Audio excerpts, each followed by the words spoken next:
Bonjour à tous et bienvenue dans cette nouvelle vidéo. Nous allons continuer notre projet Adversus Ecumenismum, qui est un grand projet de florilège de textes allant du 1er siècle à nos jours, qui expose et exprime l'ecclésiologie orthodoxe, quelle est vraiment la théologie de l'Église de l'orthodoxie depuis 2 millénaires. Et puisqu'on a célébré récemment le deuxième dimanche du Grand Carême, le dimanche de Saint Grégoire Palamas, on a décidé de explorer l'ecclésiologie des saints conciles hésicastes du XIVe siècle. Ce sera l'occasion non pas de s'arrêter précisément sur l'aspect plus doctrinal concernant les énergies et l'essence de Dieu, etc., mais quelle est l'ecclésiologie que supposent ces conciles hésicastes du XIVe siècle, de la même manière qu'on a vu récemment quelle ecclésiologie suppose le concile de Nicée. Aujourd'hui, on va essayer de voir quelle ecclésiologie suppose ces différents conciles hésicastes du XIVe siècle, en particulier évidemment les conciles qui ont eu lieu en 1341, 1347, 1351 et 1368. Donc, il y a eu un premier concile en 1341 contre Barlaam le Calabrais, un deuxième concile en 1341 contre Akindinos, qui suivait les doctrines de Barlaam, en 1347 à nouveau condamnation d'Akindinos et de Jean Calécas, qui avait été patriarche de Constantinople, en 1351 contre Nicéphore Grégoras et ses disciples, qui reprenaient certaines idées de Barlaam et Akindinos, et en 1368, après la mort de Saint Grégoire Palamas, contre Procore Kidonès, qui était, avec son frère Dimitrios Kidonès, plutôt des thomistes, qui aussi reprenaient certaines idées, mais étaient influencés plus directement par la théologie latine, alors que Barlaam, Akindinos et Nicéphore Grégoras étaient plutôt influencés par l'hellénisme, le néoplatonisme, la philosophie grecque, on va dire. Plus directement que par le thomisme ou des équivalents occidentaux de la même époque. Et on va voir un petit peu comment ces conciles ont été reçus, leur autorité dans l'Église orthodoxe, et comment aussi ça s'est retrouvé dans le Synodicon de l'orthodoxie, qui est aussi un texte liturgique qu'on lit lors du Grand Carême, mais lors des matines du premier dimanche du Grand Carême, le triomphe de l'orthodoxie. Donc là, on a dépassé justement ces 2 premières semaines du Grand Carême, qui sont très importantes dogmatiquement, le dimanche du triomphe de l'orthodoxie et le dimanche de Saint Grégoire Palamas. Donc c'était l'occasion de revenir en particulier sur ces textes-là, qui sont souvent mal connus. On va simplement voir les fragments qui se rapportent à l'ecclésiologie, à la théologie de l'Église. Et je laisse la possibilité à de futures vidéos d'aborder l'aspect plus doctrinal de cette controverse qu'on a appelée palamite ou barlaamite. Du point de vue orthodoxe, c'est la condamnation des hérésies de Barlaam et Akindinos et leurs sectateurs concernant à la fois la nature de la lumière du Tabor, la nature de la grâce, la distinction essence-énergie en Dieu, etc. Maintenant, commençons. Unité et unicité de l'Église, arche du salut, un florilège anti-écuméniste orthodoxe du 1er au 21e siècle. Le second millénaire, Saint Concile du XIVe siècle. Le tome de 1341. Donc c'est le tome qui a été promulgué à l'issue du premier concile contre Barlaam le Calabrais en juin 1341. Alors, par un vote commun du synode, Kini synodiki psypho, ayant constaté que Barlaam, comme nous l'avons déjà dit, s'était attaqué à tort et de façon erronée aux choses sacrées, ce dernier fut condamné. Il se mit alors, en outre, à demander pardon. Nous déclarons donc que s'il fait véritablement montre de repentir, se corrige et n'est plus trouvé en train de parler ou d'écrire au sujet de ces choses, grand bien lui en fasse. Mais s'il ne se résout pas à cela, il sera excommunié et retranché de la Sainte Église catholique et apostolique du Christ. Apokyriktos este και αποτετμημένος της Αγίας του Χριστού καθολικής και αποστολικής Εκκλησίας et de l'Assemblée orthodoxe des chrétiens, και του Ορθοδόξου των Χριστιανών συστήματος. De plus, si qui que ce soit d'autre, à l'avenir, est convaincu d'avoir accusé les moines de quoi que ce soit qui ressemble à ce qui a été énoncé ou écrit de façon blasphématoire et erronée par Barlaam à l'encontre des moines, ou devrait-on dire à l'encontre de l'Église même, ou s'il se plaît à les attaquer le moins du monde en des termes similaires, qu'il soit soumis au même jugement que celui qui a été arrêté par notre humilité, et soit lui aussi excommunié de la même Sainte Église catholique et apostolique du Christ et de la communauté orthodoxe des chrétiens. Tome synodal contre Barlaam le Calabrais, paragraphe 32, Constantinople 1341. Donc ici, on voit que pour la condamnation de Barlaam, les évêques qui sont réunis à Constantinople en 1341 déjà se présentent exactement de la même manière que les conciles écuméniques du premier millénaire. Là, on est au XIVe siècle, exactement la même expression que lors du concile de Nicée, et le symbole de foi de Nicée, c'est l'Église catholique et apostolique, ici il rajoute du Christ, tis agias tu Christou catholicis apostolicis ecclesias. C'est cette Église qui est appelée sainte, catholique et apostolique, et qui est une évidemment, qui condamne et excommunie les membres de son sein qui enseignent l'hérésie ou qui enseignent l'erreur, pour les couper de l'assemblée orthodoxe des chrétiens, comme le dit le tome. Que tu orthodoxou ton christianon systematos. Ils sont apotetmimenos, coupés, séparés. Donc on voit exactement cette même ecclésiologie du concile de Nicée, qui évidemment n'est pas inventée au concile de Nicée, mais qui est aussi celle de saint Cyprien de Carthage au IIIe siècle, et des auteurs qu'on peut lire au IIe siècle également là-dessus, que ce soit Tertullien ou saint Irénée de Lyon, et ce qu'on peut déjà tirer des lettres de saint Ignace d'Antioche au début du IIe siècle, évidemment, et qui est en fait fondée aussi sur la doctrine de l'Église qui émane du Nouveau Testament, en particulier des Actes des Apôtres et des Épîtres de saint Paul, de saint Jean, etc. Donc c'est en continuité avec l'ecclésiologie qu'on a déjà pu observer dans notre vidéo sur le concile de Nicée, ou chez saint Cyprien, ou chez saint Ignace d'Antioche, ou chez Tertullien, toutes les études qu'on a déjà faites sur l'ecclésiologie. Et vis-à-vis des vidéos qu'on a déjà faites sur les saints orthodoxes du XXe siècle ou des grands textes conciliaires ou des encycliques du XIXe siècle, on voit exactement la même vision ecclésiologique aussi. Donc on va voir comment ces conciles du XIVe siècle sont à la fois en continuité avec les conciles des siècles passés de l'Église orthodoxe et en continuité avec l'enseignement de l'Église orthodoxe au XIXe et XXe siècle qu'on a déjà pu voir avec certains exemples. Évidemment, l'objectif de cette série sera de montrer les équivalents à partir des sources des différents siècles selon ce qu'on a pu trouver et ce qui est disponible, que ce soit au premier millénaire comme au second millénaire. On poursuit avec le tome de 1347, qui est issu du concile qui a été réuni pour recondamner Akindinos, qui avait déjà été condamné en 1341, mais ensuite il y avait eu des retournements politiques qui avaient en quelque sorte empêché de conclure et de réaliser vraiment cette condamnation, à cause du patriarche Jean Calécas qui avait soutenu Akindinos. Et donc une fois que le patriarche Jean Calécas est déposé par ce concile 1347, justement il y a un retournement encore géopolitique qui permet de revenir aux décisions de 1341, et donc à nouveau Akindinos est condamné, et le patriarche Jean Calécas qui avait été favorable à Akindinos. Suite à la condamnation conciliaire, tin synodikin katadikin d'Akindinos, ce barlaamite manifeste, un tome synodal fut composé et signé, en juillet 1341.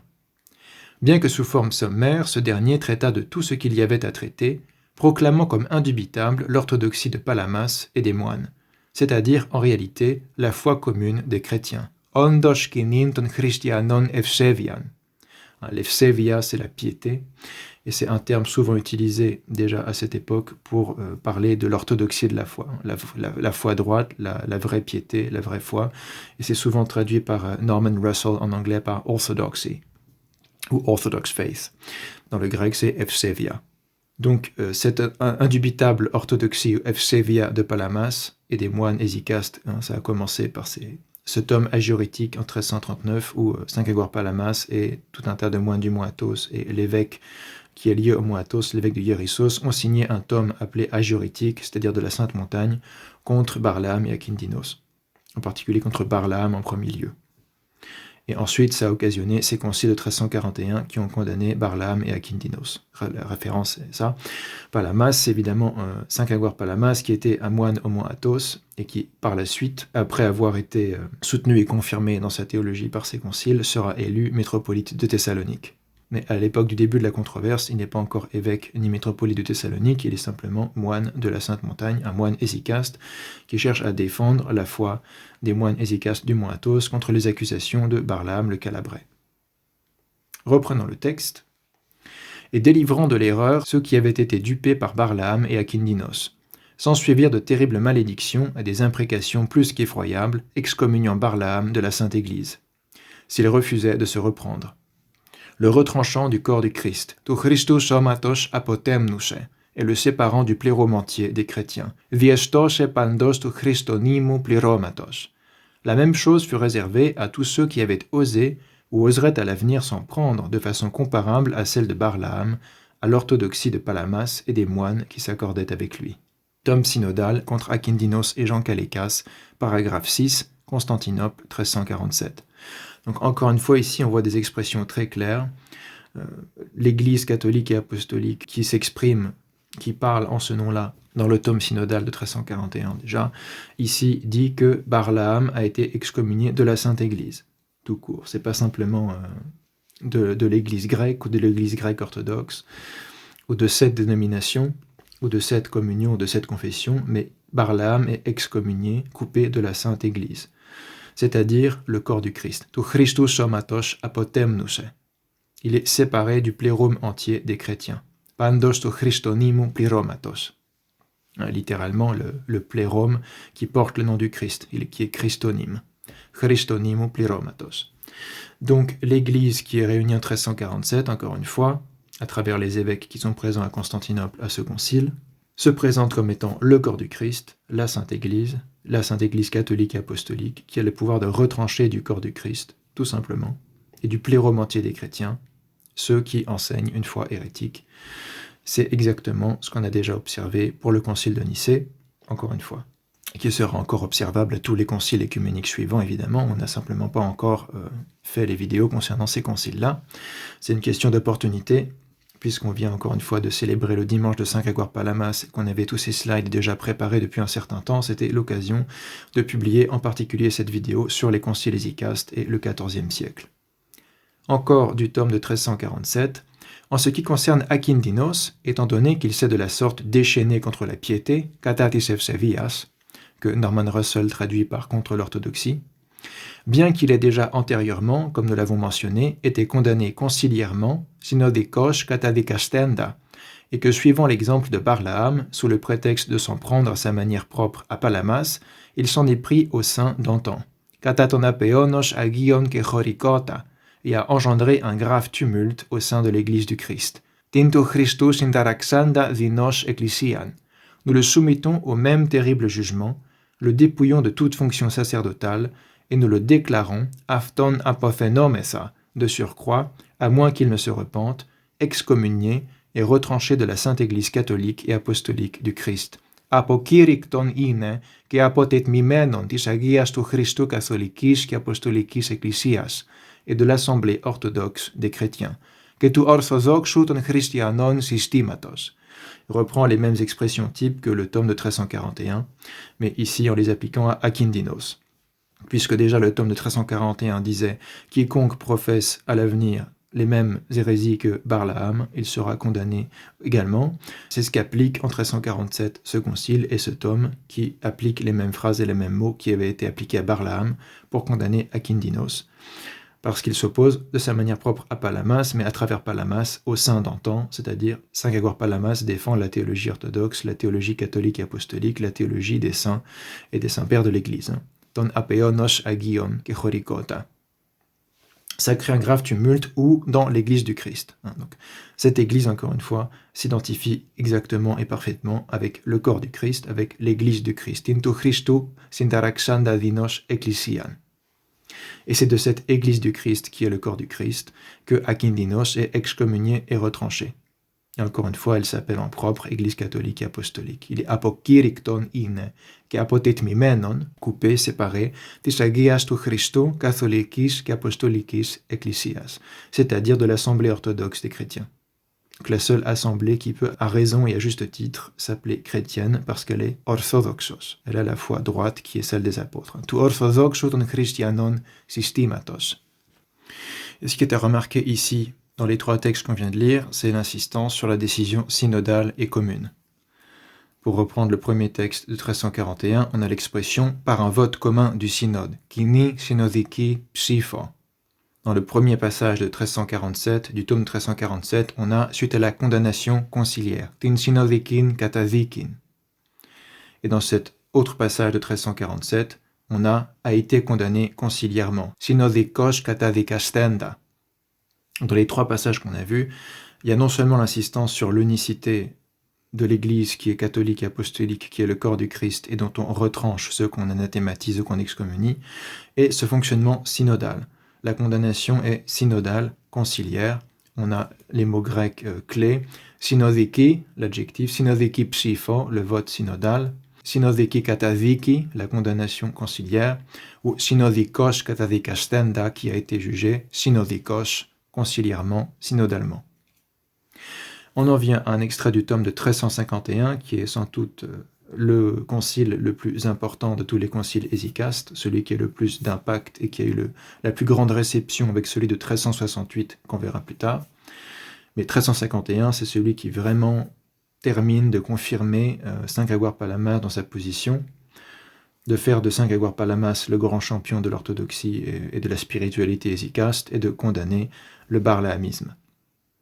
Parce qu'ensuite, Saint Grégoire Palamas va décéder en 1359 pour rejoindre le Plérum des Saints, et c'est après sa mort que se réunit celui de 1368, présidé par le saint patriarche Philothée Ier de Constantinople, qui avait été aussi un moine du Mointos et un proche de Palamas.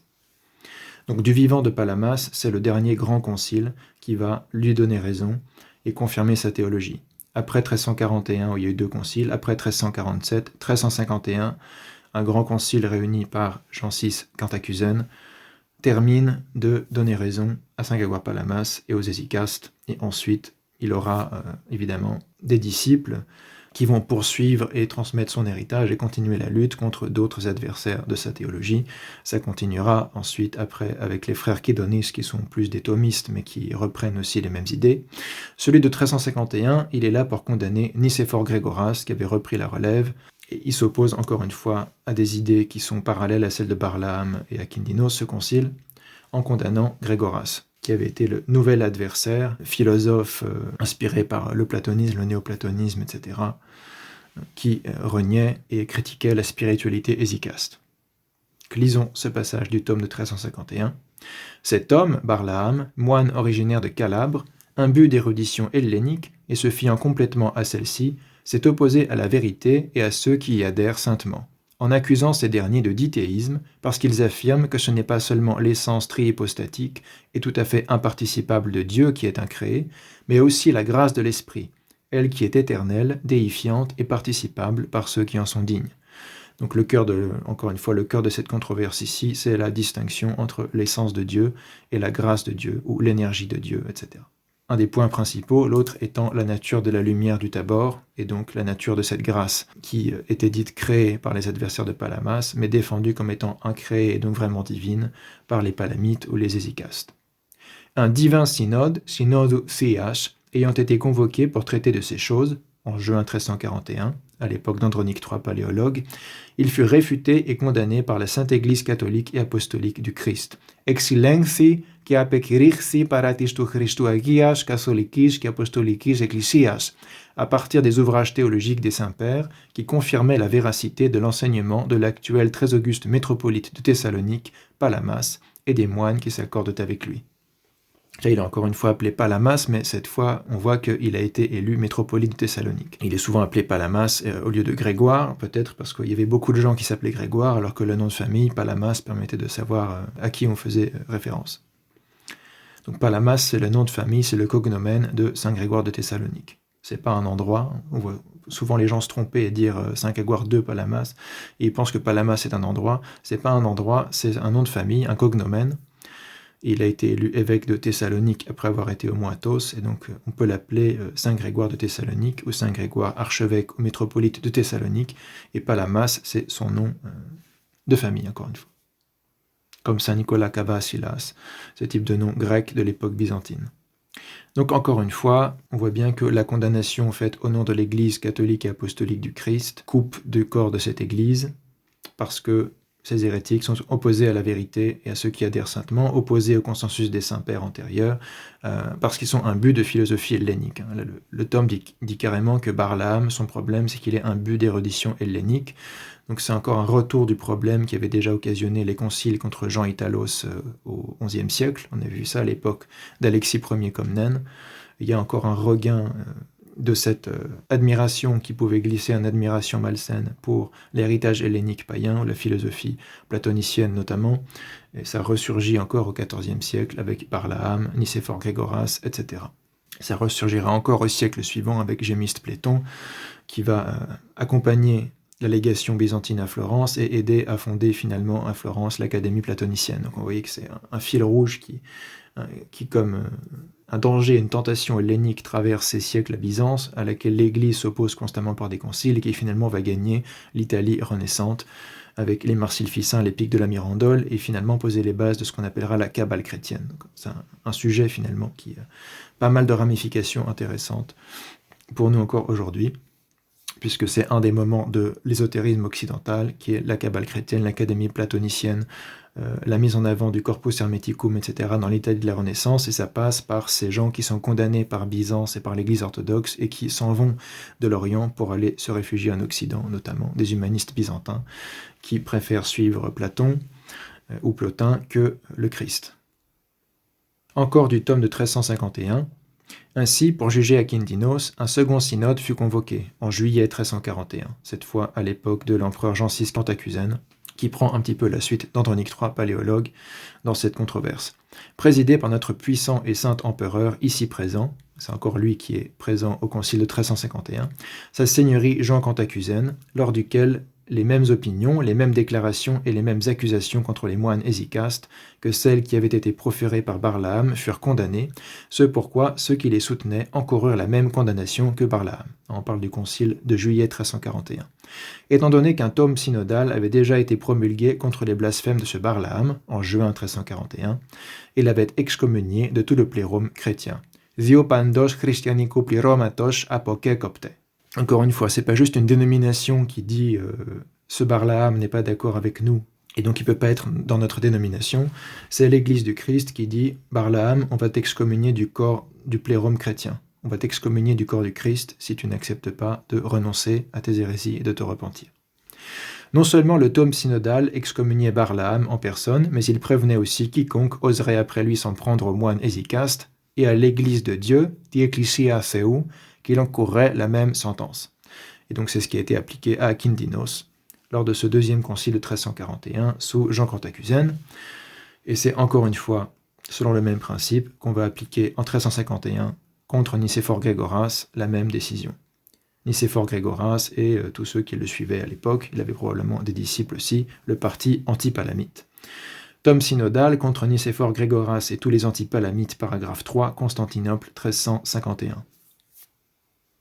Encore de ce même tome de 1351, nous, c'est-à-dire le synode divin et sacré, réunis par la grâce de Dieu dans le triclinium de l'auguste palais des Blachern, appelé l'Alexiakon, sans doute en référence à Alexis Ier Comnène, et qui à présent menons le combat pour la défense de la piété, tisefsevias hypermachondes, ayant procédé avec exactitude et adéquation à la revue et à l'examen des choses que nous avions à traiter, et ayant confirmé à ce sujet les décisions des précédents tomes synodaux, ceux de 1341 et de 1347, comme étant tout à fait orthodoxes, ou pour dire mieux, nous mettant nous-mêmes à la suite de ces dernières, ces décisions de ces conciles précédents, nous soumettons en toute justice, vikeos kathipovalomen, les fameux Barlaam et Akindinos, ces hommes qui ont traité sans vergogne de choses vitales pour la piété, et ne se sont en aucune manière repentis de leur vivant, à l'anathème qui sépare du Christ. To apo Christo anathemati. Pour ceux qui ont à présent été trouvés être et conciliairement convaincus, synodikos exalerthendas, d'être d'un même esprit avec eux, et pour le dire net, tous ceux qui sont de leur compagnie, nous les tenons pour retranchés de l'Église catholique et apostolique du Christ. Apokyrictus te και αποβλήτους έχομεν της καθολικής και αποστολικής του Christu Ecclesias, à moins qu'ils ne se repentent, et nous les soumettons à l'anathème qui sépare du Christ. To apo Christu anathemati kathipovalomen. Nous tenons tous ceux qui communient avec eux en connaissance de cause comme étant hors de la communion de l'Église, akinonitus echomen, et nous dépouillons ceux qui en avaient une de toute fonction sacerdotale. Pasis hieratikis liturgias tus echondas apogymnoumen. Encore très clair, là c'est la fin du tome de 1351 qui rappelle les tomes antérieurs, qui les confirme, qui répète que c'est la foi orthodoxe et que ceux qui s'y opposent s'opposent à des choses qui sont vitales pour la piété. C'est très important parce qu'on entend parfois des gens dire aujourd'hui que ces décisions hésicastes, ces conciles hésicastes, c'est des, comme on dit parfois de nos jours, theologumena, des opinions théologiques qui ont été confirmés seulement par des conciles locaux et qui n'ont pas vraiment d'importance en soi dans les dialogues avec d'autres confessions, sur les différences sur la foi, les différences dogmatiques fondamentales. Pour le concile de 1351, qui est le plus important de tous ces conciles, ce sont des choses vitales pour la piété. Donc cette défense de la théologie hésicaste, de la distinction essence-énergie, de la nature incréée, de la grâce, etc., et de la lumière du Tabor, etc., ce sont des choses vitales pour la piété. Si on ne les accepte pas, on rejette des choses qui sont vitales pour la piété. Donc c'est considéré comme fondamental, et c'est comme ça que ce sera accueilli, reçu et compris par la suite, au long des siècles, par les églises orthodoxes, comme on le verra. Donc on ne peut pas minimiser et relativiser ces conciles et ces décisions et cette théologie. C'est pas parce que les conciles qui ont été réunis à Constantinople ne sont pas stricto sensu œcuméniques, comme on le verra, que ce qui a été confessé et enseigné n'a pas une importance dans toute l'Église orthodoxe et n'a pas été reçu par toute l'Église orthodoxe et n'est pas célébré et confessé par toute l'Église orthodoxe. Donc c'est fondamental.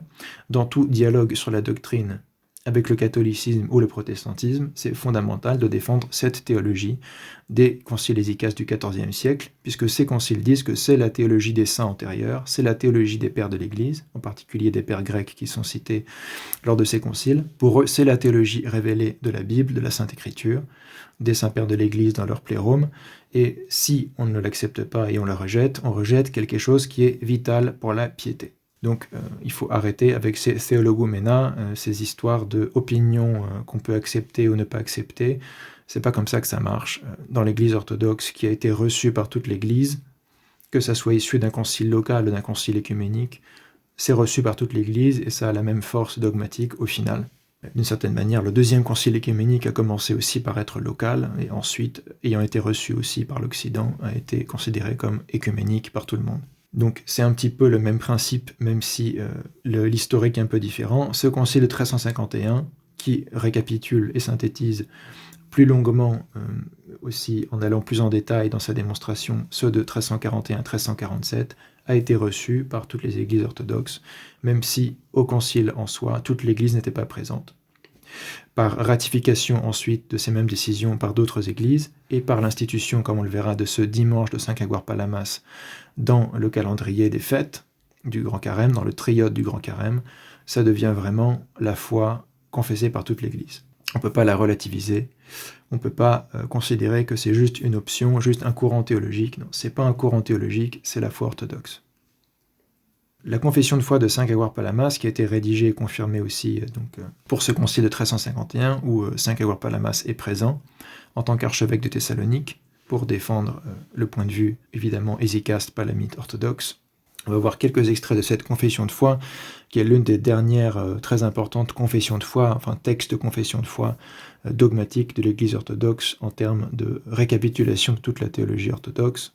C'est un texte important à connaître et à lire. Vous avez le texte grec dans Ioannou Karmiri, Ta dogmatika και συμβολικά μνημεία της Ορθοδόξου Καθολικής Εκκλησίας, c'est la source que j'ai citée pour les textes grecs. Vous pouvez en trouver des versions anglaises ou françaises assez facilement. Voilà 2 extraits de la version en français. Nous honorons toutes les traditions ecclésiastiques, écrites et non écrites, reprise de Nicée II, et avant tout le tout divin et très saint sacrement, encore appelé communion ou synax, à partir duquel les autres sacrements atteignent leur perfection. L'Eucharistie évidemment. Tous ceux qui ne confessent ni ne croient, comme le Saint-Esprit l'a prédit par les prophètes, comme le Seigneur l'a annoncé en apparaissant dans la chair, comme les apôtres envoyés par lui l'ont proclamé, comme nos pères, leurs successeurs, nous l'ont enseigné, mais ou bien sont les instigateurs d'une hérésie particulière, ou bien ont suivi les initiateurs du mal, nous les excluons et les frappons d'anathème. Nous reconnaissons également tous les 5 conciles qui ont été réunis par la grâce de Dieu en tout temps ou lieu pour le renforcement de la religion et de la vie selon l'Évangile. Dans leur nombre figurent aussi ceux qui ont été réunis en cette capitale dans la célèbre église de la Sainte Sagesse de Dieu, Sainte Sophie, contre Barlaam le Calabrais et Akindinos, adeptes et rusés défenseurs des idées de ce dernier. Donc dans la confession de foi de Saint Grégoire Palamas, les conciles de 1341-1347 et celui qui a validé cette confession de foi en 1351 font partie des 5 conciles que les orthodoxes doivent confesser comme fondamentaux et importants pour la foi. Les 5 conciles qui ont été réunis par la grâce de Dieu en tout temps ou lieu pour le renforcement de la religion, ça englobe non seulement les conciles écuméniques, qu'on peut compter 7 ou 8, je serais plutôt en faveur de 8, les 8 conciles écuméniques, les conciles locaux qui ont été très importants aussi, qui sont repris dans la tradition canonique orthodoxe, et ces conciles hésicastes du XIVe siècle, qui sont aussi mis sur un pied d'égalité avec les conciles locaux importants des siècles précédents, et qui sont même quasiment pan-orthodoxes déjà. Ils ont déjà un impact important lors de leur réunion, parce qu'il n'y a pas seulement le clergé de Constantinople qui est là, mais des métropolites de non seulement tout le patriarcat de Constantinople, mais aussi des représentants des autres patriarcats. Simplement, les conditions ne sont pas non plus réunies en soi pour objectivement les appeler conciles écuméniques, contrairement aux 8 du premier millénaire. On verra ce qu'en dit Monseigneur Basile Krivoshein, que nous suivrons sur ce point. Un autre passage de la confession de foi de saint Grégoire Palamas. Quant à ceux qui pieusement révèrent comme incréés cette très divine lumière, ainsi que toute puissance et énergie divine, puisque rien de ce qui appartient à Dieu par nature n'est transitoire, ils, les Barlaamites, les traitent de dithéistes et de polythéistes, comme les Juifs, les Sabéliens et les Ariens nous appellent eux aussi. Mais nous rejetons ceci et cela comme réellement athées et polythéistes.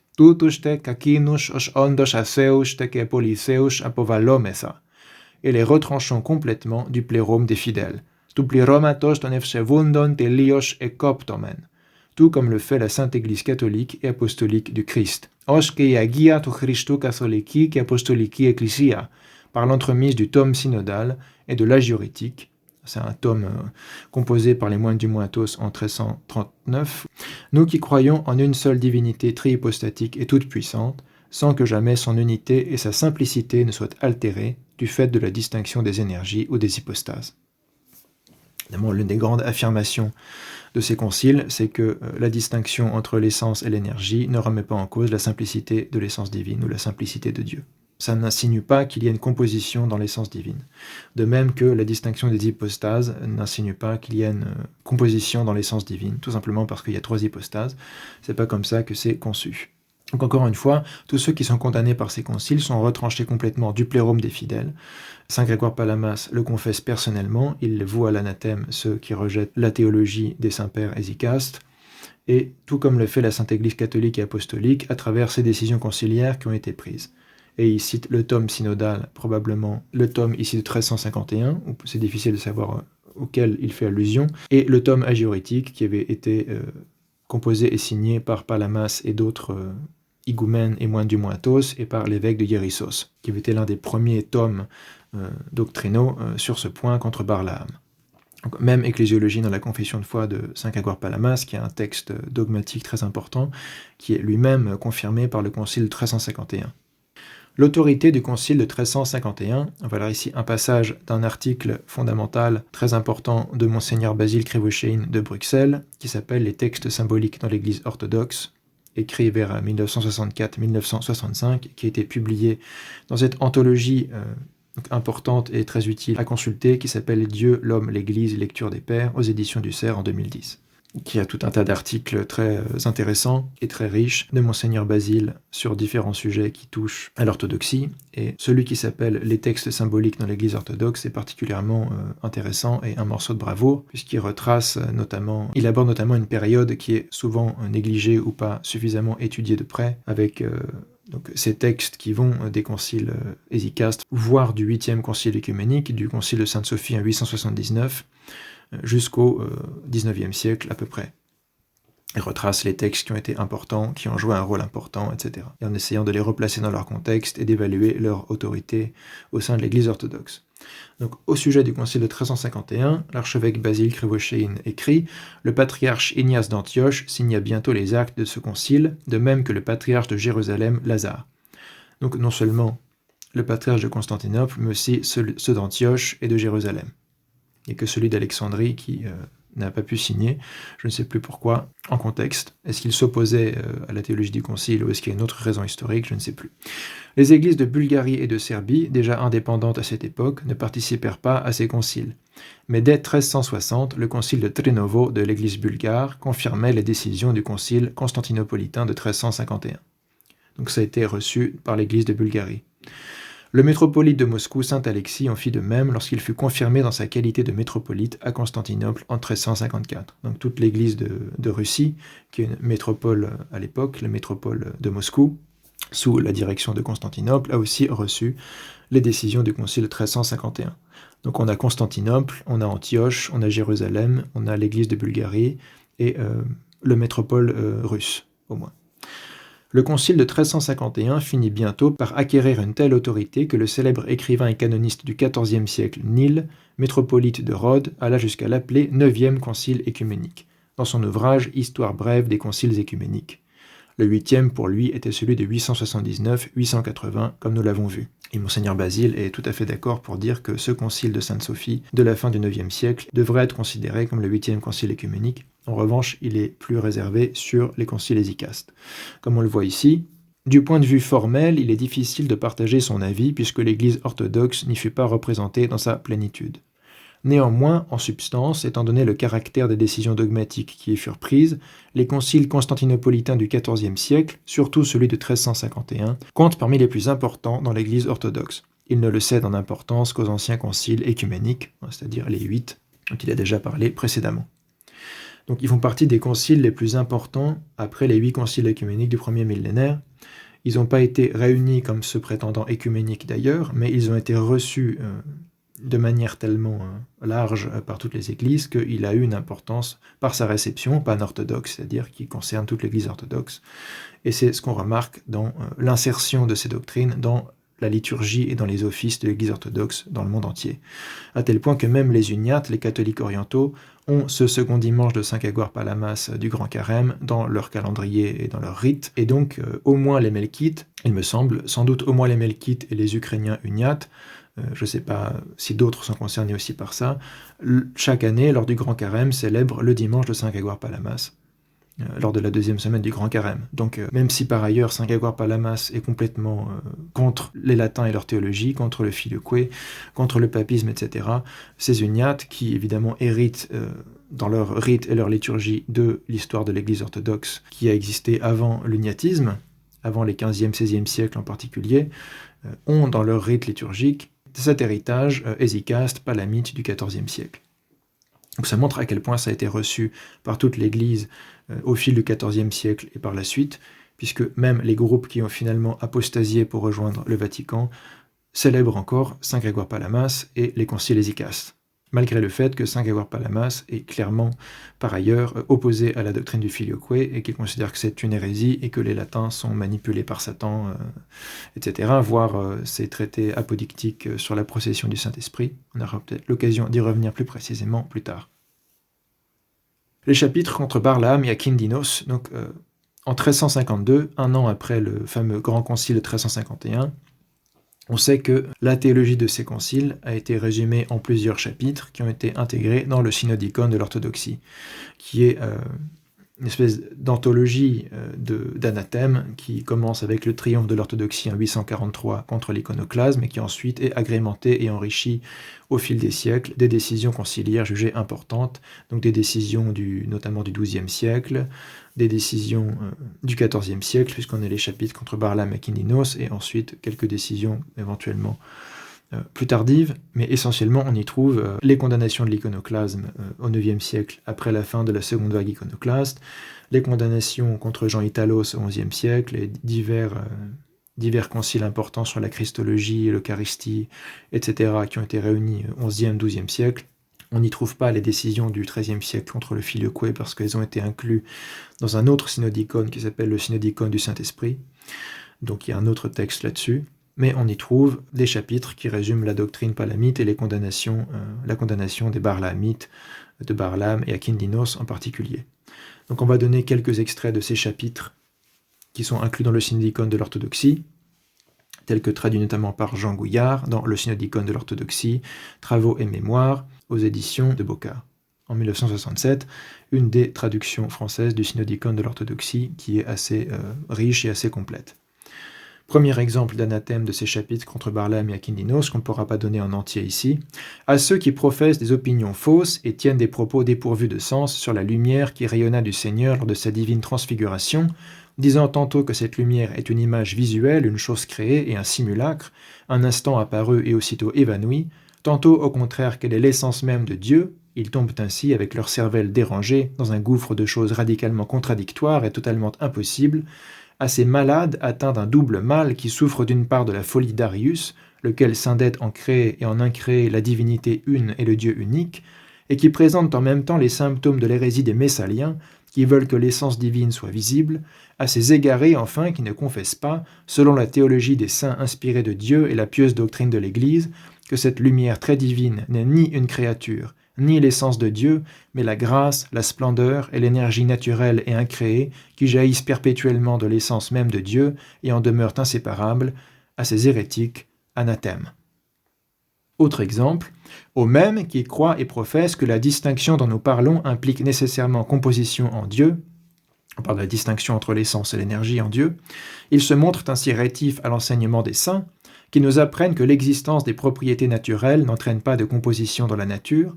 Ce faisant, ces hommes nous accusent et nous calomnient non seulement nous-mêmes, mais tous les saints qui, à maintes reprises et en maintes occasions, ont explicitement enseigné à la fois que Dieu est simple et sans composition, et que l'essence diffère de l'énergie divine. Ils ont ainsi montré clairement que cette différence ne nuit en rien à la simplicité divine, car elles n'eussent pas présenté si ouvertement une théologie si contradictoire. À ces tisseurs de vent qui ne confessent pas, selon la théologie inspirée des saints de Dieu et la pieuse doctrine de l'Église, que cette différence digne de Dieu garde absolument intacte la simplicité divine, anathème. Encore une fois, cette théologie de saint Grégoire Palamas n'est pas présentée comme étant du palamisme ou une école de théologie, mais comme étant la théologie inspirée des saints de Dieu, donc l'héritage du consensus des saints-pères, et la pieuse doctrine de l'Église, donc ce qui est affirmé par l'Église en général, l'Église qui est dite catholique et apostolique, l'Église du Christ, le corps du Christ, etc. C'est la théologie de l'Église, c'est le dogme de la foi orthodoxe. C'est pas un truc local, c'est pas un courant théologique, c'est pas du palamisme. Du point de vue orthodoxe, le palamisme, c'est tout simplement la défense de la foi orthodoxe dans un contexte particulier qui est celui de la controverse contre Barlaam et Akindinos, entre le parti hésychaste et le parti anti-hésychaste. Le parti hésychaste étant celui qui défend la vraie foi, pour nous, dans cette histoire. Ce n'est pas un courant théologique, c'est la doctrine et la théologie que l'Église a confirmée synodalement, officiellement, solennellement, en lançant des anathèmes contre ceux qui la rejettent. Donc on ne peut pas être orthodoxe et non palamite, et ça n'a pas de sens aussi d'être palamite mais pas orthodoxe, comme certains uniates sans doute prétendent l'être, parce que ça n'a pas de sens. Cette théologie de saint Grégoire Palamas, qui est affirmée par l'Église orthodoxe, n'est pas compatible avec la doctrine catholique romaine. Même si ce n'est pas dirigé précisément contre les latins, et si c'est dirigé contre des auteurs qui faisaient partie à l'origine de l'Église orthodoxe, comme Barlaam, Akindinos, etc., certains d'entre eux ont rejoint le catholicisme au final. Donc c'est le cas de Barlaam, qui est devenu catholique romain, et c'est le cas aussi des frères Kidonis, dont on parlera plus tard, les frères Kidonis, Dimitrios et Prochoros. En particulier Dimitrios est devenu catholique romain. Donc en fait, il a traduit du latin en grec la somme contre les gentils de Thomas d'Aquin, etc. Donc il y avait quand même, à travers ces condamnations, une condamnation de doctrine qui était aussi affirmée dans le catholicisme romain à cette époque. Donc indirectement, ça condamne certaines positions dogmatiques de l'Église catholique romaine, notamment sur la nature de la grâce. C'est assez évident. Donc même si le problème de Barlaam, Akindinos et Nicéphore Grégoras en particulier, c'est plutôt l'hellénisme, le néoplatonisme que d'avoir trop lu Thomas d'Aquin, en revanche, le fait que Barlaam soit finalement devenu catholique romain et que les frères Kidonis, qui eux sont vraiment des latinisants, des latinophones, soient devenus catholiques romains, démontre qu'il y a quand même un lien. C'est pas parce que ça ne condamne pas directement, ce qui n'aurait pas de sens, puisqu'on est bien après l'époque du schisme, ça ne condamne pas directement Thomas d'Aquin et le thomisme, indirectement, ça va revenir à une attaque sur certaines positions théologiques qui ont été solennellement définies du côté occidental et du côté latin également. Donc être palamite, c'est ne pas être catholique romain, puisque c'est ne pas être thomiste, c'est ne pas accepter une partie du dogme officiellement défini dans le catholicisme romain. Donc on ne peut pas être en communion avec le Vatican et palamite, ça n'a pas de sens. Notamment puisque saint Grégoire Palamas en fait est particulièrement reconnu comme ayant été le champion de l'orthodoxie contre le filioque et contre certains aboutissements de la théologie scolastique ou du néoplatonisme ou de l'influence hellénique dans la manière de théologiser, qui ont donné la condamnation de Barlaam, Akindinos et Grégoras, et après la mort de Palamas, la condamnation des frères Kidonis, qui eux sont également des thomistes en particulier. Un autre extrait de ces chapitres. « Aux mêmes, enfin, qui croient et professent que l'essence divine est susceptible d'être participée par la créature, qui ont ainsi le front de réintroduire dans notre Église, par des voies détournées, la vieille hérésie des Messaliens, jadis rongée de cette fausse croyance, et qui ne confessent pas, selon la théologie inspirée des saints de Dieu et la pieuse doctrine de l'Église, encore une fois, que l'essence est totalement inaccessible et imparticipable, tandis que la grâce et l'énergie divine sont au contraire participables à ces hérétiques anathèmes. » Donc si on rejette le palamisme, on rejette l'orthodoxie, puisque c'est la pieuse doctrine de l'Église, la théologie inspirée des saints de Dieu. Si on rejette la distinction entre l'essence et les énergies, cette distinction qui dit que l'essence est imparticipable et inconnaissable alors que l'énergie est participable, on rejette la foi orthodoxe. Mais si on reçoit le palamisme et si on reçoit cette distinction, de fait, on doit rejeter le catholicisme romain aussi. Donc j'appelle les uniates qui seraient plus proches de Palamas à être cohérents avec eux-mêmes. S'ils vénèrent Palamas et pensent que Palamas est un saint, ils doivent quitter le catholicisme romain. Ça n'a aucun sens. C'est juste de la négligence ou du cynisme ou du relativisme théologique, mais ça n'a aucun sens si on prend la théologie au sérieux et si on prend la foi au sérieux. Tous ces conciles qui défendent la théologie palamite s'expriment au nom de l'Église catholique et apostolique et ne sont pas réunis en communion avec Rome, ils ne sont pas réunis en communion avec le pape, ils ne sont pas réunis en pensant que leur théologie est la même que celle des latins. Ça ne fonctionne pas du tout. Et c'est très clair que le catholicisme romain n'a pas défini la même théologie que Saint Grégoire Palamas et les Hésychastes et ces conciles du XIVe siècle. Donc ici, il y a une confrontation nette et une différence nette dans la théologie même sur Dieu, sur la grâce, sur la vie divine, sur comment on participe à la grâce divine et donc sur comment on est déifié et sanctifié. C'est un point fondamental de la vie spirituelle et de la théologie, non seulement dans son application, on va dire, conceptuelle, mais aussi dans sa réalité la plus concrète, sur la prière, la tradition spirituelle, la vie monastique, la vie hésychaste, ce que ça signifie qu'être sanctifié et qu'être sauvé. Donc on a vu 3 extraits de ces chapitres qui sont dans le Synodicon de l'orthodoxie. On aura peut-être l'occasion de les lire en entier dans une autre vidéo. Ici, c'était juste pour vous donner une idée de comment l'Église s'exprime sur ce sujet à travers ces anathèmes qui sont répétés chaque année quand le Synodicon de l'orthodoxie est lu aux matines du premier dimanche du Grand Carême, encore une fois. Donc non seulement il y a le premier dimanche du Grand Carême, le triomphe de l'orthodoxie, où il y a ces chapitres contre Barlaam et Akindinos qui sont inclus dans le Synodicon de l'orthodoxie, mais en plus, ensuite, au second dimanche du Grand Carême, on en remet une couche en célébrant Saint Grégoire Palamas. Et vous pouvez lire dans le triote du Carême les tropères, les stichères, etc., qui sont lus lors des offices qui louent Saint Grégoire Palamas et sa théologie. Vraiment, ça reprend la théologie palamite, ça reprend la théologie de Saint Grégoire Palamas, donc c'est vraiment inclus dans les offices même de l'Église orthodoxe. Donc c'est non seulement la lex credendi, mais aussi la lex orandi. Donc lex orandi, lex credendi, la loi de ce qui est prié dans l'Église, c'est la loi de ce qui doit être cru. Et donc, puisque dans l'Église orthodoxe, la louange de Saint Grégoire Palamas et sa théologie doit être priée lors du second dimanche du Grand Carême, alors sa théologie doit être crue et affirmée également. On en vient au tome de 1368, qui est le dernier grand concile qu'on peut appeler hésychaste ou palamite du XIVe siècle, réuni à l'époque de Jean VI Cantacuzène encore, il me semble, sous la présidence du saint patriarche Philoté Ier de Constantinople, qui s'appelle aussi Kokkinos. Philoté Ier Kokkinos, qui avait été un proche de Palamas et qui continue dans la suite sur les pas de Palamas, qui a écrit aussi des traités sur la distinction essence-énergie, etc. L'un des grands théologiens hésychastes du XIVe siècle, avec aussi Saint Nil de Thessalonique et un autre patriarche de Constantinople qui s'appelait Caliste Ier. Les frères Xanthopoli, on dit aussi, c'est dans la philocalie des pères neptiques, Caliste Ier de Constantinople. Donc on va lire quelques extraits de ce tome de 1368 qui parle aussi du Synodicon de l'orthodoxie, dans quelles circonstances ont été rajoutés dans le Synodicon de l'orthodoxie, ce texte fondamental et dogmatique de l'Église orthodoxe, ces chapitres contre Barlaam et Akindinos. Comme cet higoumène avait demandé à notre humilité d'envoyer à la Sainte Laure, la grande Laure du Mont Athos, qui est le premier grand monastère fondé au Mont Athos, à l'époque de saint Athanase l'Atonite, les chapitres composés en concile contre Barlaam et Akindinos, probablement en 1351, et placés dans le Synodicon sacré que nous lisons chaque année lors du dimanche de l'orthodoxie. Donc c'était déjà une pratique en 1368 de lire ce Synodicon lors du premier dimanche du Grand Carême, le dimanche de l'orthodoxie. Donc c'est une pratique ancienne et sacrée dans la liturgie et dans le typicon orthodoxe. Donc ce concile de 1368, qui a été aussi reçu quasiment universellement dans l'Église, reçu par plusieurs patriarcats, dit qu'on a placé ces chapitres dans le synodicon sacré que nous lisons chaque année lors du dimanche de l'orthodoxie. Ces chapitres dans lesquels sont anathématisés ces hérétiques, ceux qui les suivent et ceux qui les soutiennent, et acclamés ceux qui les ont abattus de vive force, tous ceux qui par leurs paroles, par leurs actes et de tout leur pouvoir maintiennent et renforcent les dogmes de l'Église. On ne peut jamais répéter ça suffisamment tellement c'est important. Donc c'est ces chapitres qui sont insérés dans le synodicon de l'orthodoxie parce qu'ils anathématisent ces hérétiques, ceux qui les suivent et qui les soutiennent, et acclament tous ceux qui par leurs paroles, par leurs actes et de tout leur pouvoir maintiennent et renforcent, quoi, les dogmes de l'Église. Comme, dis-je, il les avait demandé, afin de les rajouter dans le synodicon, qu'ils lisent là-bas, donc au Moatos, à la grande lore du Moatos, et de pouvoir, au même jour que nous, en donner aussi lecture, les moines qui y voyaient vraiment un soulagement, un raffermissement et une manière de corriger ceux qui hésitaient, obligèrent Procor à les lire dans la synaxe et à les confirmer de sa signature, puisque ce concile de 1368 est réuni pour condamner Procor Kidonès, l'un des deux frères Kidonès, dont le frère sera condamné après sa mort, mais donc Procor, lui, est condamné de son vivant en 1368, comme reprenant finalement les idées, ou certaines des idées qui ont déjà été condamnées précédemment, de Barlaam et d'Akindinos.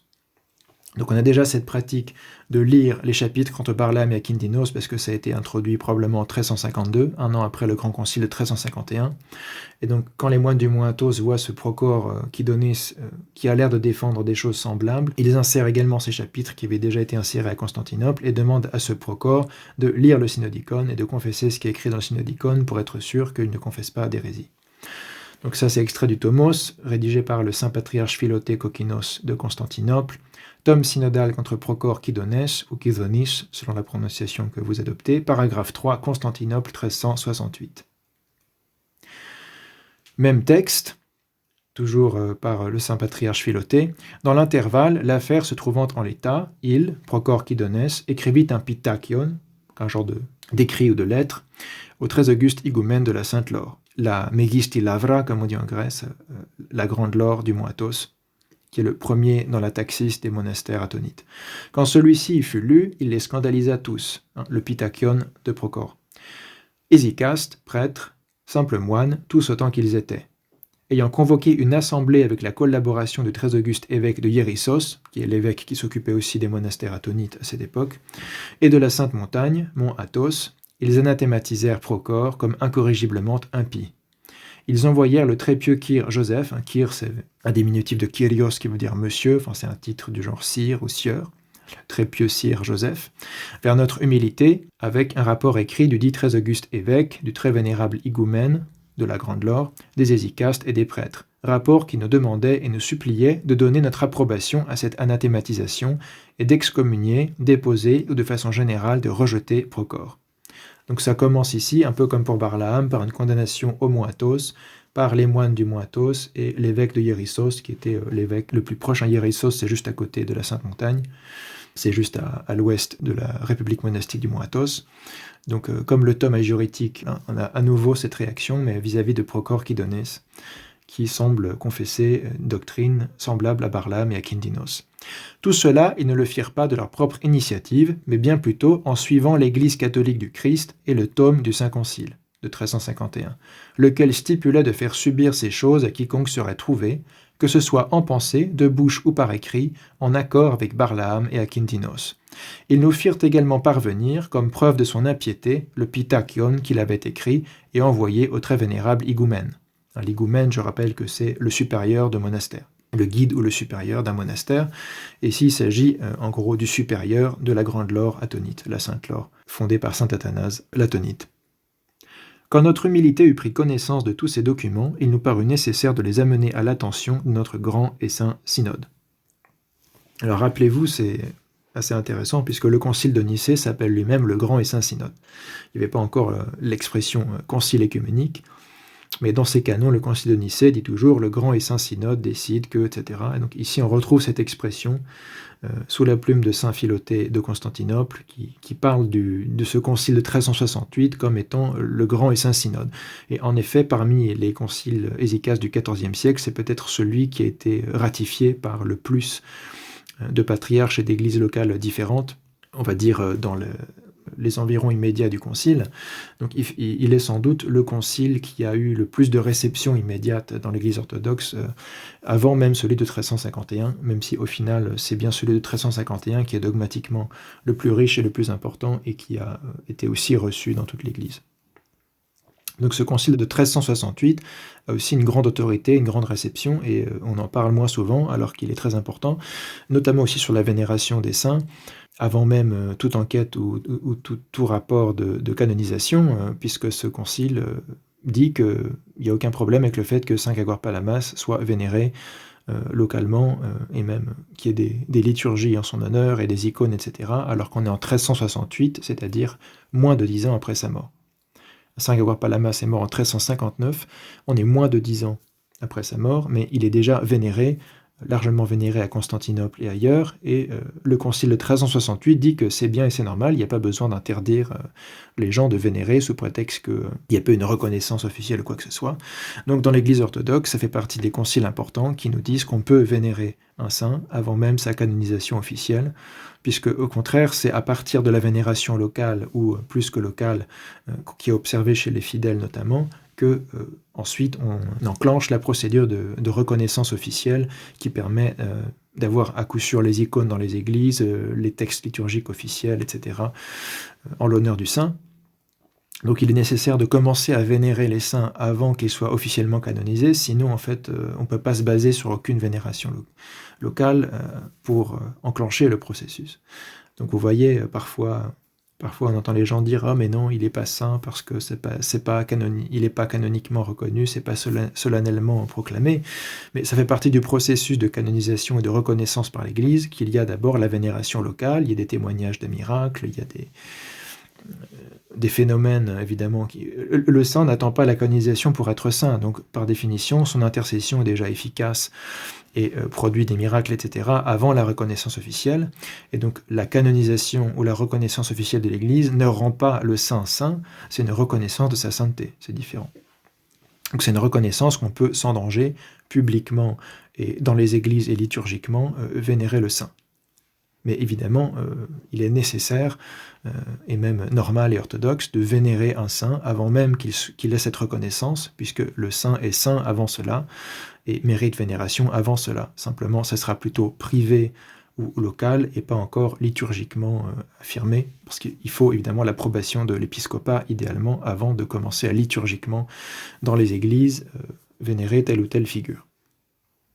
Donc on voit que ce Procor relance un petit peu les mêmes idées et qu'il y a à nouveau un concile important réuni en 1368 pour encore condamner ces idées, mais cette fois ça vient pas simplement d'une érudition hellénique ou du néoplatonisme, d'une influence purement grecque et au contexte purement byzantin, mais ça vient aussi d'influence latine, comme on le verra.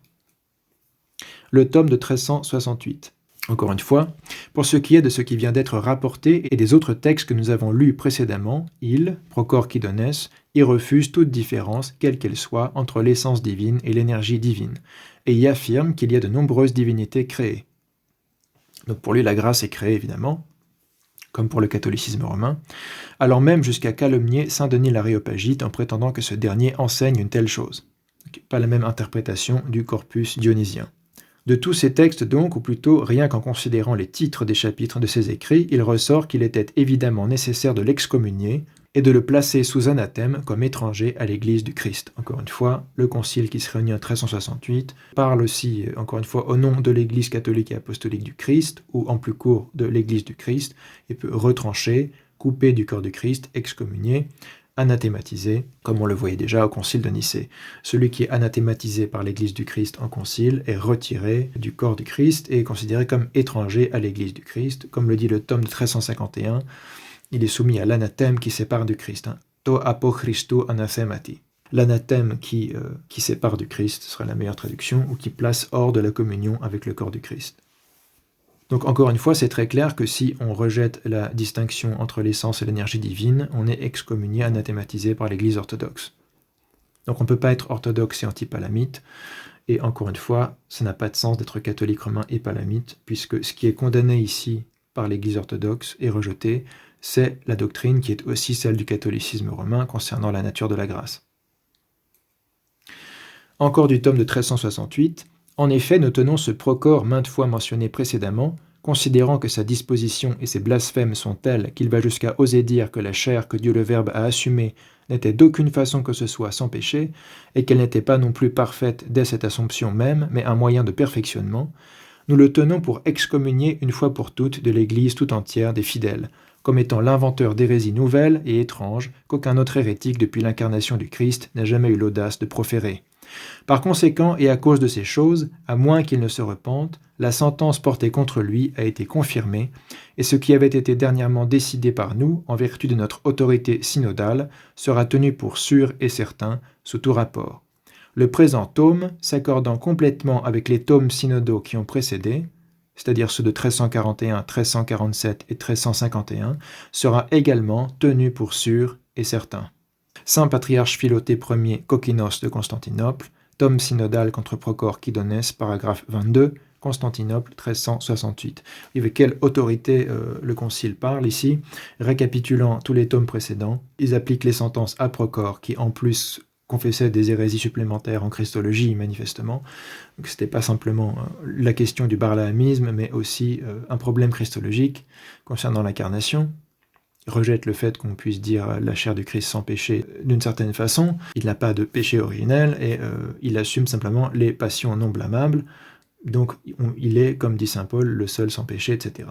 Apparemment, c'était renié par Procore Kydones, on n'a pas les détails ici, qui prétendait que la chair de Dieu le Verbe ne pouvait pas être dite d'une certaine façon sans péché, et qu'elle devait être vue comme un moyen de perfectionnement, etc. Donc sans doute, il devait croire qu'il y a un genre d'évolution entre le moment de l'incarnation et de la résurrection qui fait que la chair du Christ devient sans péché, perfectionnée, etc. Enfin, bon, des théories qui étaient déjà condamnées préalablement, mais qui pouvaient ressurgir concernant la christologie et l'incarnation. Alors que, comme le dit très bien saint Augustin, la chair du Christ n'est pas chair de péché, mais a eu la semblance de la chair de péché, ce qui est une manière de dire qu'il assume les conséquences de la corruption, c'est-à-dire les passions non blâmables, ces conséquences qui ne sont pas blâmables, comme la faim, la soif, la fatigue, etc. Mais en aucun cas, il assume les conséquences blâmables ou pécheresses de la chute.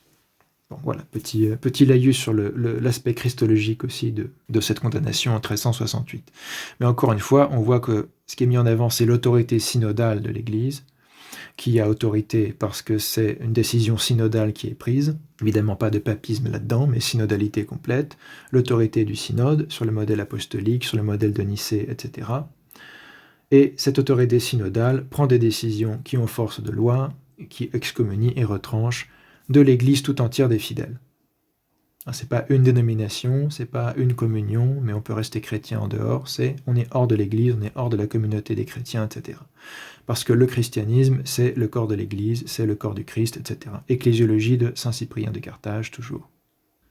Nota bene, là une note de notre part pour un petit peu synthétiser tout ça, le tome synodal de 1368 a été signé par le saint patriarche œcuménique Philoté Ier Kokkinos, de Constantinople, qui est vénéré dans l'Église orthodoxe, président du concile et rédacteur du tome, le pape Niphon d'Alexandrie et le patriarche Lazare de Jérusalem, qui avait aussi reçu et signé le tome de 1351, rappelez-vous, ainsi que par de nombreux métropolites. Donc le tome de 1351 avait été reçu par Constantinople, Antioche et Jérusalem, avec le même patriarche Lazare, et en 1368, c'est Constantinople, Alexandrie et Jérusalem. Donc on voit que le patriarcat d'Alexandrie adhère et accepte aussi la théologie de saint Grégoire Palamas en 1368. Donc c'est là qu'on voit que c'est reçu par tous les patriarches orientaux, et en plus, comme on l'a vu, par l'église bulgare, l'église de Russie, etc., et probablement l'église de Serbie le recevra aussi. Donc on commence à voir que la réception de ces conciles est panorthodoxe. Il a par la suite été reçu, comme l'ensemble des tomes pro-hésicastes mentionnés, par l'ensemble de l'Église catholique orthodoxe du Christ, ce que démontre à la fois la présence des chapitres contre Barlaam et Akindinos, et de l'anathème contre Nicéphore Grégoras et les frères Kydones dans le synodicon de l'orthodoxie, lu chaque année au matin du dimanche de l'orthodoxie, premier dimanche du Grand Carême. Même si ces anathèmes contre Nicéphore Grégoras et les frères Kydones ont été rajoutés au synodicon plus tardivement au XVe siècle, en 1420 il me semble, à Thessalonique en particulier, c'est inclus dans la traduction de Jean Gouillard de synodicon. Donc c'est encore une confirmation au XVe siècle de ces condamnations conciliaires. Et la célébration panorthodoxe du dimanche de Saint Grégoire Palamas, chaque second dimanche du Grand Carême, encore une fois, y compris chez certains catholiques orientaux, entre guillemets, chez certains uniates, ils ont le même triode de Saint-Carême que nous, puisque ce triode du carême était déjà formé avant que l'uniatisme soit une chose, ou prenne vraiment son envol. Il y a déjà une forme d'uniatisme dès le XIIIe siècle avec Lyon II, mais là où ça prend vraiment son envol, c'est avec Florence et après le concile de Florence, et il y a déjà ce triode du carême qui est là dans la liturgie. Donc probablement ceux qui seront appelés ensuite melkites ou grecs catholiques, même si melkite à l'origine veut dire plutôt orthodoxe comparé aux nestoriens et aux monophysites, c'est devenu un des groupes des grecs catholiques qu'on appelle les melkites, et ils ont évidemment ce même triode de carême avec le dimanche de Saint Grégoire Palamas, et probablement ils ont le même synodicon de l'orthodoxie avec les chapitres contre Barlaam et Akindinos. Mais sans doute pas seulement les melkites, mais aussi d'autres groupes d'uniates qui ont le même triode. Je pense probablement les Ukrainiens uniates également. Tous ceux qui ont un lien historiquement avec l'Église orthodoxe, en fait. Donc, ces deux textes, le synodicon et le dimanche de Saint Grégoire Palamas, dans les textes liturgiques, chantent l'enseignement dogmatique du saint métropolite de Thessalonique, déjà vénéré en privé en 1368, comme le déclare saint Philothée. Ça fait partie du tome de 1368 qu'on voit que Saint Grégoire Palamas est vénéré comme un saint 9 ans après sa mort déjà. Saint Grégoire Palamas de Thessalonique est nommé sur les fresques les plus anciennes dès la fin du XIVe siècle, nouveau Chrysostome et docteur universel, notamment au Mont Athos. Il sera plus tard compté comme le second des 3 piliers de l'orthodoxie, aux côtés du saint patriarche de Constantinople Photios le Grand et du saint métropolite Marc d'Éphèse. Donc Saint Grégoire Palamas, c'est vraiment un des plus grands théologiens de l'orthodoxie, ce qui explique ces titres qu'on voit sur les fresques anciennes de nouveau Chrysostome et de docteur universel. Il est considéré au même niveau que Saint Jean Chrysostome, Saint Basile le Grand et Saint Grégoire le théologien, qui déjà avaient ce titre de docteur écuménique, docteur universel. Et nouveau Chrysostome à cause de son éloquence probablement, parce qu'on a aussi conservé un certain nombre d'homélies qui sont très très bien écrites, très éloquentes, etc. Qu'il était à la fois très éloquent et un très grand théologien. Donc il est mis sur le même pied et comparé avec les 3 saints docteurs écuméniques qu'on vénère déjà comme une première triade, Saint Basile le Grand, Saint Jean Chrysostome, Saint Grégoire de Nazianze, et il fait partie de cette deuxième triade qu'on appelle les 3 piliers de l'orthodoxie avec Saint Photios et Saint Marc d'Éphèse. Donc Saint Photios qui a vécu au IXe siècle et Saint Marc au XVe siècle, à l'époque du pseudo-concile de Florence, et Saint Grégoire Palamas est entre les deux au XIVe siècle. Donc vraiment, on ne peut pas rejeter le palamisme comme un courant théologique particulier qui ne serait pas la foi orthodoxe ou la foi chrétienne elle-même sur ce sujet. Anathème contre Nicéphore Grégoras, issu du synodicon de l'orthodoxie, au non-moine Nicéphore, dit Grégoras, qui fut infecté en profondeur par l'hérésie de Barlaam et d'Akindinos, cet homme a vomi des blasphèmes comme un athée qu'il était contre la grâce divine et la divine lumière du Tabor. La transfiguration du Christ qui a lieu sur le mont Tabor, il y avait une controverse déjà entre Barlaam et Saint Grégoire Palamas sur la nature de cette lumière, les Hésychastes défendant que cette lumière est incréée puisqu'elle est la grâce et la splendeur de Dieu elle-même, manifestée aux hommes, et Barlaam défendant que cette lumière est créée, que c'est une créature, en s'inspirant d'un héritage qui remonte malheureusement peut-être à saint Augustin déjà. Il a écrit d'une main et d'un cœur licencieux contre l'Église du Christ et contre ses pasteurs, et notamment contre Grégoire, le saint-évêque de cette ville, Saint Grégoire Palamas. À cet insolent qui a semé des troubles sans nombre dans l'Église du Christ, pour finir par rendre son âme misérable dans la confession de son hérésie, anathème. Synodicon de l'orthodoxie, anathème contre Nicéphore Grégoras, ajouté à Thessalonique en 1420. Anathème contre Dimitrios Kydones, qui est le frère de Prochoros qui a été condamné en 1368, et on trouve dans ces anathèmes rajoutés à Thessalonique en 1420 un anathème contre son frère Dimitrios, qui confessait les mêmes hérésies et qui avait rejoint le catholicisme romain, à l'instar de Barlaam d'ailleurs. À Démétrios, surnommé Kydonis, qui a été toute sa vie un athée, atteint du délire et de la lèpre de Barlaam et d'Akindinos, il a craché sa morve et son venin contre l'énergie divine et la lumière incréée qui a resplendi sur le mont Tabor. Il a décrété, avec autant de prétention dans la pensée que dans l'expression, que l'essence divine ne peut être que ou privée d'énergie, ou pourvue d'une énergie créée, édictant ainsi des dogmes en parfaite conformité avec la mythologie du paganisme. Malgré les exhortations fraternelles que lui ont adressées à maintes reprises l'Église du Christ et les pasteurs qui la gouvernaient alors, au milieu du XIVe siècle, malgré les invitations qu'on lui a faites à renoncer à cette hérésie mortelle, il a fermé les yeux de son intelligence à l'éclat de la vérité. Il est entré en lice aux côtés du pseudo-moine, ou pour mieux dire du fléau de Dieu, Prochore Kydonis, son frère, qui l'avait converti à cette hérésie. Il a blasphémé avec des mots et des idées infectes, les pères sacrés qui ont brillé en leur temps en fixant les dogmes inspirés par Dieu. Référence à saint Grégoire Palamas et saint patriarche Caliste Ier et Philoté Ier de Constantinople probablement, qui sont les grands théologiens hésicastes du XIVe siècle avec saint Nil Cavassilas de Thessalonique, qui succède à saint Grégoire Palamas. Ces horreurs sont apparues après sa mort avec l'édition de ses écrits ignobles qu'il avait tenus cachés toute sa vie, dignes qu'ils étaient des ténèbres, ces fruits d'un labeur acharné contre les champions de la vérité. À ce déserteur, à cet apostat qui s'est exilé de Dieu, de son Église, de sa patrie, des dogmes divins et des saintes écritures, pour finir sa vie en terre étrangère, en Occident, dans la honte et la privation de Dieu, anathème. Très important ici, parce qu'on voit très bien que ce qui est affirmé, c'est que Dimitrios Kydonis, qui est condamné par l'Église orthodoxe et qui a rejoint de son vivant le catholicisme romain en allant en Occident, c'est pour ça qu'ils disent qu'il a quitté Dieu, l'Église et sa patrie, puisqu'il a quitté même l'Empire byzantin, il s'est éloigné aussi des dogmes divins, des saintes écritures, pour finir sa vie dans la honte et la privation de Dieu en Occident. C'est pour vous dire à quel point les conciles hésicasts sont écuménistes, entre guillemets, c'est-à-dire pas du tout. Ils ne sont pas du tout l'ecclésiologie des écuménistes. Le but de cette vidéo, c'est quand même de vous montrer ça. L'ecclésiologie orthodoxe n'est pas compatible avec l'écuménisme, avec le mouvement écuménique, etc. C'est clairement antithétique avec la position qu'a toujours eu l'Église orthodoxe dans ses conciles, y compris les conciles très importants qui ont lieu au second millénaire, après l'époque des 5 conciles écuméniques du premier millénaire. Petite note, Démétrios Kydonis commença par admirer Barlaam, puis se convertit au catholicisme romain et apprit le latin. Il traduisit en grec la Somme contre les gentils de Thomas d'Aquin, dont il adopta aussi les thèses. Donc c'est pas un problème de faire des traductions de Thomas d'Aquin, mais le problème c'est qu'il a adopté aussi ses thèses, y compris celles qui sont condamnées par l'Église orthodoxe. Alors qu'un grand patriarche et saint du XVe siècle comme Génas Scolarios sera aussi un traducteur de Thomas d'Aquin, mais il n'adoptera pas les thèses de Thomas d'Aquin qui sont contraires à la foi orthodoxe, et il aura une réception critique de Thomas d'Aquin. Il admirera chez Thomas d'Aquin ce qui est admirable, il a beaucoup écrit sur Thomas d'Aquin, etc. Malheureusement, ce n'est pas traduit en langue moderne, donc on est obligé de le lire en grec.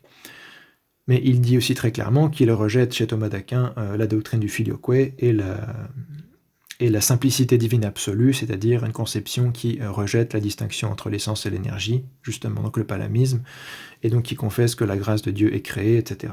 Alors, ce qu'on voit ici en haut, l'idée que l'essence divine ne peut être que ou privée d'énergie, c'est-à-dire qu'elle n'a pas d'énergie, elle est juste pure essence sans énergie, ou elle est pourvue d'une énergie créée, c'est-à-dire que la grâce est créée, que toutes les actions de Dieu dans le monde sont des créatures, en fait. C'est pour ça qu'ici on parle de mythologie du paganisme, parce qu'en fait ça veut dire qu'il y a des divinités créées, et qui sont plusieurs. Chaque action ou activité de Dieu est une divinité créée, et donc ça peut aboutir à une vision mythologique et païenne, au sens où il y a plusieurs divinités qui sont des créatures indépendantes, etc. Alors que dans la théologie orthodoxe, cette grâce est incréée et l'expression de l'essence divine, distincte de l'essence divine, mais qui dépend, il y a un jaillissement, il y a un débordement de l'essence divine, et donc est incréée comme l'essence divine elle-même. Donc on voit très bien que du point de vue de cet anathème qui est dans le synodicon de l'orthodoxie, le catholicisme romain n'est pas l'Église. Encore moins l'Église catholique, encore moins l'Église catholique et apostolique du Christ. Quitter l'orthodoxie pour aller dans le catholicisme romain, c'est considéré comme étant une désertion, une apostasie, un exil de Dieu, de son Église, de sa patrie, des dogmes divins et des saintes écritures, pour finir sa vie dans la honte et la privation de Dieu. On ne peut pas être plus clair que ça. Saint Grégoire Palamas dans le Synodicon.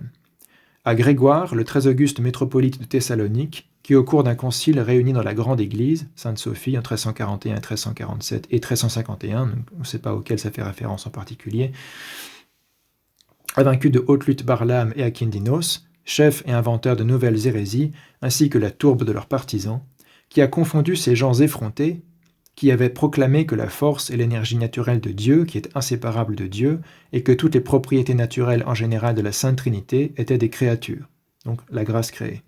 Il disait en particulier que la lumière inaccessible de la divinité, qui a rayonné du Christ sur la montagne, le mont Tabor, est une divinité créée. Ils essayaient ainsi de réintroduire misérablement les fables païennes et les idées platoniciennes dans l'Église du Christ. Déjà condamné au XIe siècle sous Alexis Ier Comnène, vous vous rappelez, chapitre contre Jean Italos, qui sont également inclus dans le synodicon de l'orthodoxie. À ce sage, monté en première ligne, qui a combattu vaillamment pour l'Église catholique du Christ et pour les dogmes vrais et infaillibles sur la divinité, qui n'a cessé de prêcher dans ses homélies, ses traités et ses entretiens une divinité unique et un seul Dieu en 3 hypostases, doué d'énergie. Donc il n'est pas privé d'énergie, il est doué d'énergie, ce qui est à la fois patristique évidemment, doué de volonté, tout-puissant et incréé, comme l'enseignent les Saintes Écritures et les théologiens qui les ont expliquées.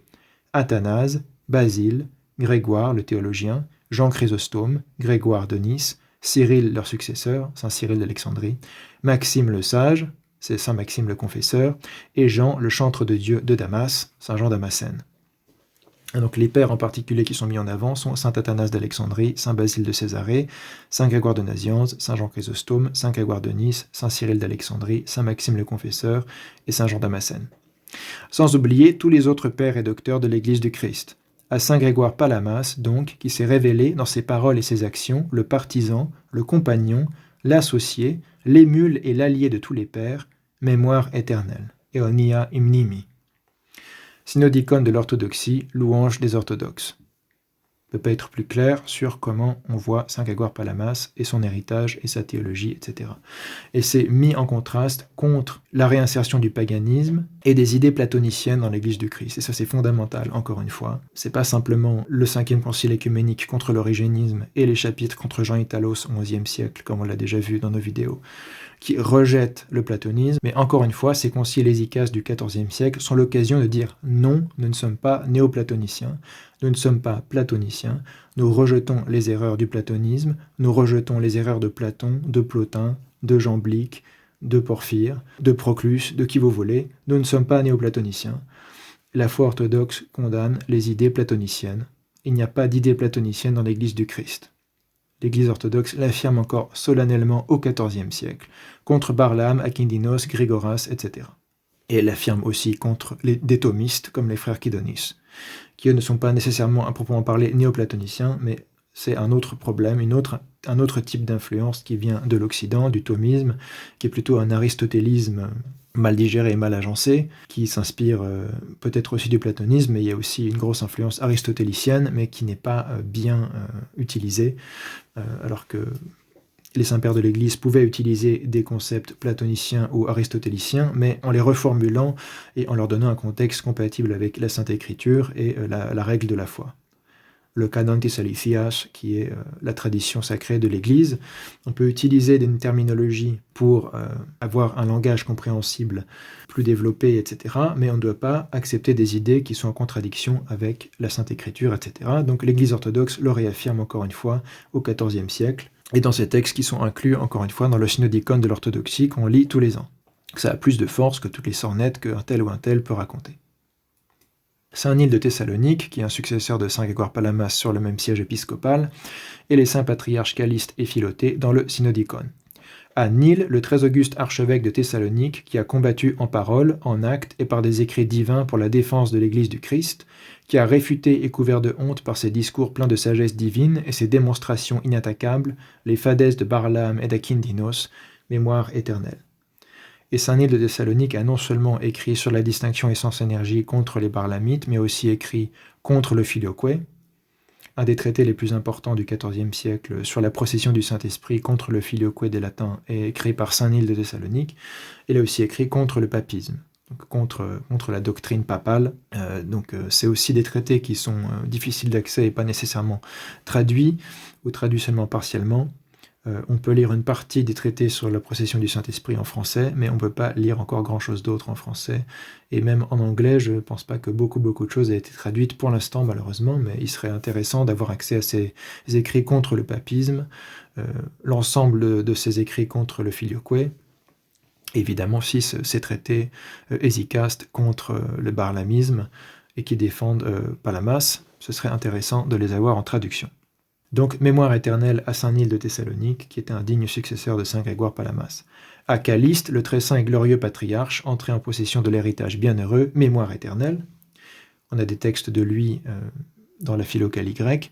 À Philoté, le très saint et glorieux patriarche, entré en possession de l'héritage bienheureux et qui lutta avec vigueur pour la défense de l'Église du Christ et de ses dogmes orthodoxes, et combattit fermement par ses paroles, ses actes, ses entretiens, ses écrits et ses enseignements, mémoire éternelle, Eonia Imnimi, Saint Philoté Kokinos, qui est évidemment vénéré dans l'Église orthodoxe, fait partie des grands théologiens qui ont aussi écrit des traités sur la distinction essence-énergie, etc., qui ne sont malheureusement pas accessibles pour l'instant en langue moderne, il me semble, ni en anglais, ni en français.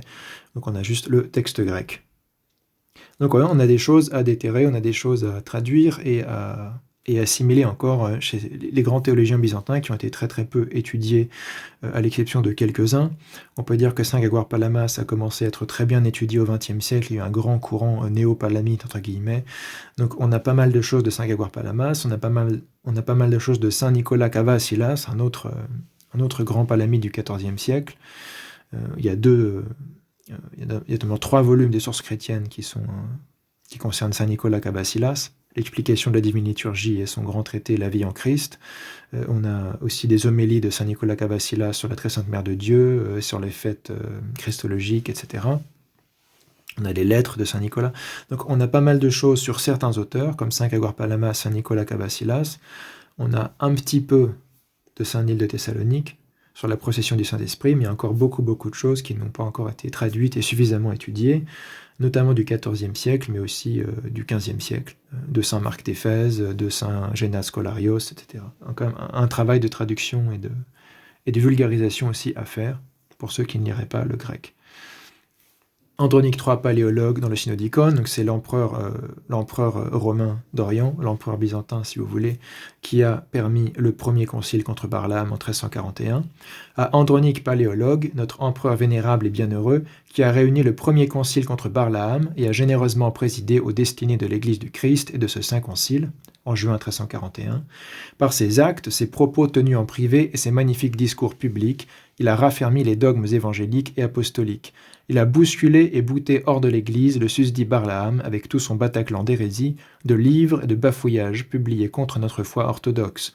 À cet homme vaillant qui, au milieu de ses saints combats et de ses belles actions pour la défense de la piété, a été de manière heureuse ravi de ce monde et porté dans la vie meilleure et bienheureuse du ciel, mémoire éternelle.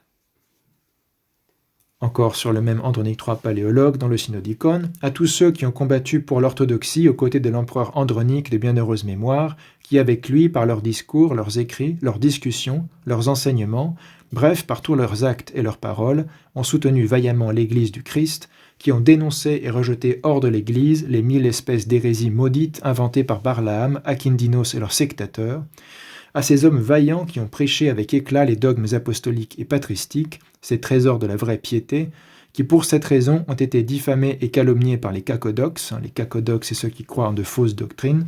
La cacodoxia, c'est le fait de croire dans ce qui est mauvais ou mal, ou de mal croire, alors que hétérodoxe, ça veut juste dire qui croit autrement, qui croit différemment, donc c'est un peu plus neutre finalement. Cacodoxe, ça affirme vraiment qu'on croit en une mauvaise doctrine, une doctrine qui est fausse. Donc ils ont été diffamés et calomniés par les cacodoxes et ont subi les mêmes outrages que nos saints-pères et docteurs théologues et théophores, mémoire éternelle. Un théologue, c'est-à-dire qui ont le même logos, le même enseignement et les mêmes paroles que Dieu, et théophores qui portent Dieu, qui sont porteurs de Dieu, qui veut dire justement qu'ils sont divinisés, sanctifiés par les énergies divines. Donc derrière ces expressions, il y a toute la théologie hésychaste, évidemment. Mémoire éternelle à Andronique III, paléologue, et à tous ceux qui ont soutenu finalement la théologie de Saint Grégoire Palamas. Jean VI Cantacuzène dans le Synodicon, donc c'est Jean VI Cantacuzène qui permet de réunir les autres conciles ensuite, dès juillet 1341 et jusqu'à celui de 1351 au moins, je ne sais plus en 1368 si c'est encore lui, à Jean Cantacuzène, notre glorieux empereur de pieuse mémoire, très pieux et ami du Christ, qui prit l'habit évangélique et divin sous le nom de Joasaph et qui a lutté toute sa vie avec ténacité et de toute son âme, en parole, en action, par ses discours et ses écrits, pour la défense de l'Église du Christ et de ses dogmes orthodoxes, pour l'affermissement des doctrines apostoliques et patristiques de l'Église, et pour l'éviction de l'hérésie maléfique et athée de Barlaam, Akindinos et leurs partisans, mémoire éternelle. Eonia imnimi. Donc qui a pris l'habit évangélique et divin, ça veut dire qu'il est devenu moine, après avoir s'être retranché finalement des affaires politiques. Il est devenu moine. Plusieurs empereurs romains d'Orient ou byzantins, si vous voulez, qui s'appelaient eux-mêmes empereurs et autocrateurs des Romains en général, se retiraient au bout d'un moment de la vie politique pour devenir moine et pratiquer l'ascèse, et Jean Cantacuzène en fait partie. Je ne sais pas s'il est officiellement vénéré ou pas dans l'Église orthodoxe, mais dans ce texte-là, il est considéré vraiment quasiment comme un saint, puisqu'il est appelé très pieux et ami du Christ. Il a pris en plus l'habit angélique et divin, donc il a pratiqué l'ascèse et